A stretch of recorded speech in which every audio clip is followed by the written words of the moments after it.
ظاہر الگ ہے بالکل دونوں نہیں الگ تو یہ کہہ دینا کہ جناب وہ ان کے ساتھ ہے، اور جو انڈیا کی جماعت جو وہ تو بنگلہ دیش کی پروپیگنڈا جماعت کر رہے ہیں کہ اسلامی جی ہے، دیکھیے اس پاکستان نے تو میں ہمیشہ بھی پاکستان کے مخالفوں کے ساتھ تو اتحاد کیا. انڈین چینلز تو یہ بات بھی کر رہے ہیں نا کہ جی پاکستان میں بھی جماعت اسلامی سڑکوں پر ہے. ارے چھوڑیے یہ جماعت اسلامی تو جب سڑکوں سے واپس آئی، آپ مولانا مودودی صاحب نکلے، کہنا نہیں چاہیے قادیانیوں کے خلاف ایک بہت بڑا پروٹیسٹ اور یہ سب کچھ ہوا، صحیح ہے، لے کر آ گئے ایوب خان کو.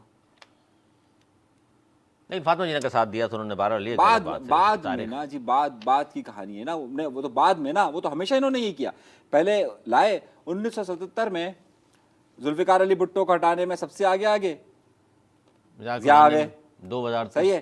اگر آپ کو قاضی حسین احمد صاحب کا وقت یاد ہو تو جب آپ کے نواز شریف صاحب اپنے آپ کو امیر المومنین قرار دلواتے تھے، اس وقت سب سے زیادہ دھرنے کون دے رہا تھا؟ پیپلز پارٹی تو تھی نہیں. قاضی صاحب آیا کون؟ مشرف. تاریخ اٹھا کے دیکھیے نا، اس نے تو ہمیشہ متفق ہیں جماعت کے اس کردار پر. دیکھیں میں بنگلہ دیش کی جماعت اسلامی کو الگ سمجھتا ہوں، ان کی الگ سیاست ہے، الگ پولیٹکس ہے، اور پاکستان کی جو جماعت اسلامی بلکہ تمام جو مذہبی سیاسی جماعتیں ان کی الگ سیاست ہے. نہیں اس وقت جو وہاں صورتحال اس بار بات کر رہے تھے بھاگ کر وہاں چلے گئی اور ظاہر ہے جو ان کے آقا تھے وہیں گئی ہوں گی. میں تو بولا میں تو کوئی پردہ رکھا نہیں، انڈین ایجنٹ تھی، باقی واپس انڈیا جانا تھا، انڈین ایرا ختم ہوا وہاں پہ. اب جو ہے دیکھتے ہیں. اچھا دنیا بھر کی انہوں نے مثال دی انیس منصوری صاحب نے کہ دنیا بھر میں الارمنگ ہے کیا واقعی یہ کہ جو جہاں جہاں اس طرح کی حکومتیں موجود ہیں وہ سوچ لیں کہ عوام باہر آ گئی تو بہت کچھ ہو جاتا ہے. دیکھیں یہ بات تو آج سے نہیں ہے، صدیوں سے چلتے آ رہی ہے. جب عوام باہر آ جاتے ہیں تو بڑے بڑے انقلاب فرانس سے آپ اٹھا کے دیکھ لیں، انقلاب تو عوام کے باہر آنے سے آتے ہیں، گھر میں بیٹھ کے نہیں آتے نا. اور وہ حکمراں جو عوام کا خون چوس رہے ہیں، جو عوام پہ حکمرانی کر رہے ہیں، ان کے اپنے حالات تو بہت اچھے ہیں اور بہت بڑا گیپ ہے عوام کے حالات میں اور حکمرانوں کے. وہ جو ہے وہ ابھی ہوشیار ہو جائے، چاہے صوبے کی ہو چاہے وفاق کی. جہاں کی بھی. آپ میں تو آپ کی سوئی ایک جگہ اٹکتی ہے، میں تو پوری دنیا کی بات کروں نا. وہاں حکمران کا ٹائم خراب شروع ہو گیا. یہ ایک اور قدم آگے بڑھ گئے وہ لوگ جو جدوجہد کر رہے ہیں. جو جدوجہد کر رہے ہیں وہ آگے بڑھ چکے ہیں. لیکن اس جدوجہد سے اگر فائدہ اسی اشرافیہ کو ہوتا ہے کہ جو ہمیشہ سے قابض ہے، تو پھر یہ جدوجہد اس طرح گنی نہیں جاتی. دیکھیے میں وہی بات کہہ رہا ہوں، جب کبھی بھی وہاں عوام نکلے انہوں نے وہاں پر مزاحمت کی اور پھر ہوا کیا، وہیں کی اشرافیہ دوبارہ آ گئی، انہیں پھر دوبارہ سے مزاحمت کا سہارا لینا پڑا. اور جس طرح میں نے آپ کو ابھی بتایا کہ یہ جو اس وقت وہاں کے چیف آف آرمی اسٹاف ہیں وہ بھی اسی اشرافیہ سے ہی تعلق رکھتے ہیں. میرا کہنا ہے یہ عبوری حکومت کی بات کر رہے ہیں، میرا خیال تھا کہ عبوری حکومت کی بجائے ان کو فوری طور پر وہاں پر الیکشن کا اناؤنسمنٹ کرنا چاہیے. الیکشن کون کرائے گا؟ عبوری حکومت ہی کرائے گی نا بھائی. پہلے تو عبوری حکومت بنے گی پھر الیکشن کا اناؤنس ہوگا. صدر تو موجود ہے نا وہاں، بس صدر تو ہے صدر لیکن تو موجود ہے. وہ ایک عبوری حکومت کا مطلب تو ایک لمبا راستہ ہوتا ہے نا. وہاں پر 1975 میں بھی یہی ہوا تھا، وہاں 1980 میں بھی یہی ہوا تھا، وہاں پر 1990 میں بھی یہی ہوا تھا. وہاں تو پہ میں یہ بات کہہ رہا ہوں ٹیکنوکریٹ گورنمنٹ جو ہے نا وہ بنتی رہی ہے اور وہیں کا فارمولا تھا، ابھی بھی انہیں کا فارمولا کہا جاتا اچھا جی ہے ایک کہ بنگلہ دیش اور اسٹائل ٹیکنوکریٹ ظاہر ہے گورنمنٹ. بنگلہ دیش کے حوالے سے بڑی اہم خبر تھی، سب سے پہلے ہم نے شامل کی. آج پاکستان میں ایک اور بڑی اہم خبر پاکستان کے حوالے سے ظاہر D G I S P R کا ایک پریس کانفرنس تھی جس میں انہوں نے کہا کہ 9 مئی پر فوج کے موقف میں کوئی تبدیلی نہیں آئی نہ آئے گی. ساتھ میں یہ بھی کہا کہ بلوچ یکجہتی کمیٹی اور اس کے نام نہاد قیادت دہشت گرد تنظیموں کی پراکسی ہے. D G I S P R. اچھا یہ 9 مئی کے حوالے سے ایک بار پھر دہرایا اس بات کو کہ 9 مئی پر فوج کے موقف میں کوئی تبدیلی نہیں آئی، جو پہلے تھا موقف آج بھی اسی پر قائم ہے، اور کہتے ہیں نہ اس پر ہمارے کوئی تبدیلی آ سکتی ہے. کچھ لوگ کہہ رہے تھے کہ شاید اس پر کوئی بات ہو رہی ہے کیونکہ سال سے زیادہ گزر چکا اور سزائیں نہیں ہو رہی. اس پر آج خواجہ آصف وزیر دفاع بھی ہیں، انہوں نے بھی کہا کہ جی یہ اچھا نہیں ہو رہا کہ اب تک سزائیں نہیں ہو سکیں ان لوگوں کو. 9 مئی کیسے کے فیصلے جیسے ہونے چاہیے تھے ویسے نہیں ہو رہے، یہ خواجہ آصف نے بھی کہا ہے. ان دونوں باتوں کو ملا کر میں چاہوں گا کوئی تجزیہ کیجئے، کیا لگتا ہے آپ کو ان باتوں سے؟ دیکھیں میں تجزیہ کرتا ہوں، میرے تجزیے سے آپ لوگ متفق ہونا ضروری نہیں ہے، بہت سے لوگوں کو برا لگے گا، مگر میرے پاس تو اپنی نیوز ہے، اپنی انفارمیشن ہے، میں اس کے تحت بات کر رہا ہوں. آج سے بات نہیں کر رہا، تقریباً 1-1.5 مہینے سے میں ایک بات کر رہا ہوں کہ میرے پاس تو وہ ہے کہ مذاکرات ہو رہے ہیں. خان صاحب سے بات کر رہے ہیں مذاکرات کی آپ؟ جی وہ بانی پی ٹی آئی کہتا ہوں میں، ان سے مذاکرات اب ڈائریکٹ ان سے ہو رہے ہیں. ڈائریکٹ پہلے بیچ میں چیزیں تھیں، ڈائریکٹ ان سے مذاکرات ہو رہے ہیں اور مذاکرات آگے بڑھ رہے ہیں، کافی تیزی سے آگے بڑھ رہے ہیں.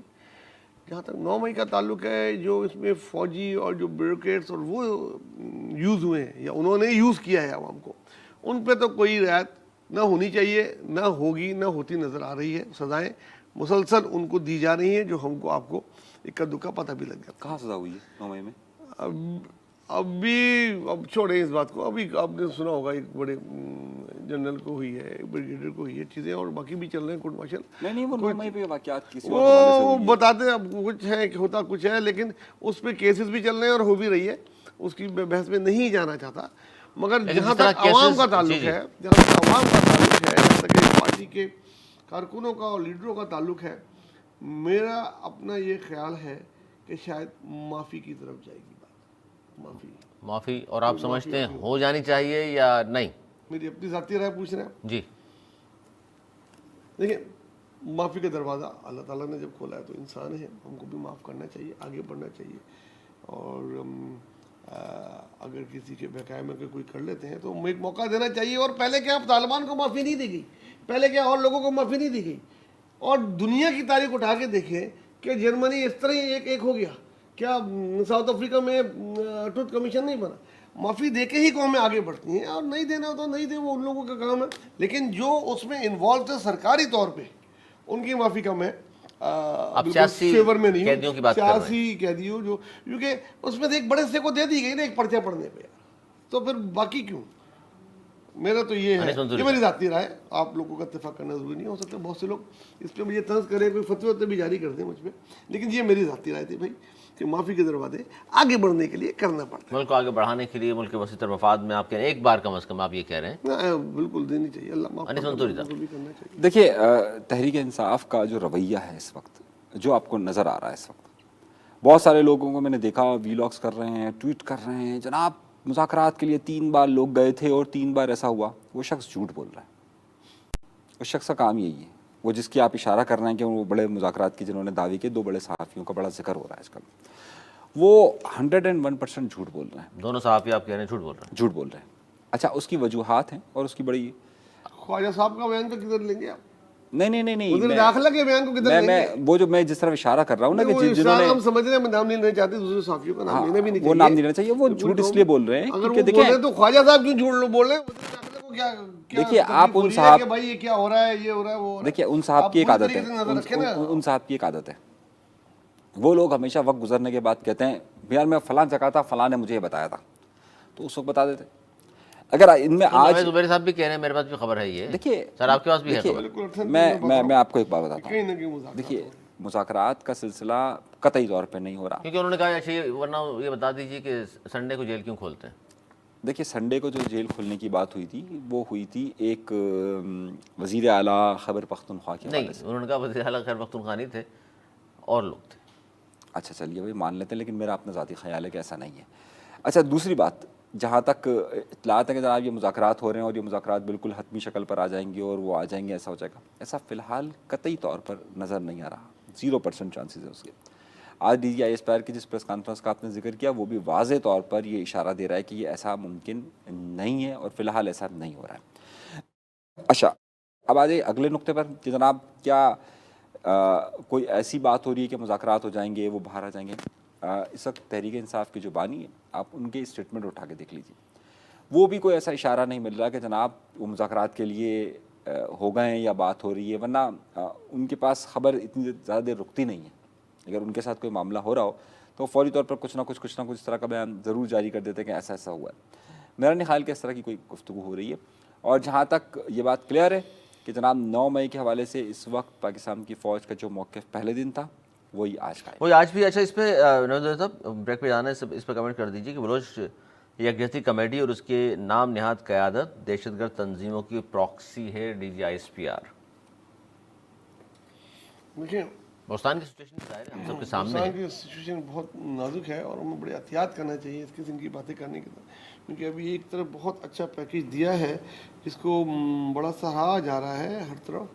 50 لاکھ مسنگ پرسن کو دے رہے ہیں اور بلوچ تنظیموں کو بھی چاہیے کہ اس کو ایکسیپٹ کریں، کیونکہ اپنی سیاست نہیں دیکھیں، ان گھروں کا حال دیکھیں جہاں ایک مرد کمانے والا تھا اور وہ سالوں سے مسنگ ہے. 50 لاکھ سے ان کا بہت کچھ ہو سکتا ہے اور وہ فائل تو بند نہیں کر رہے.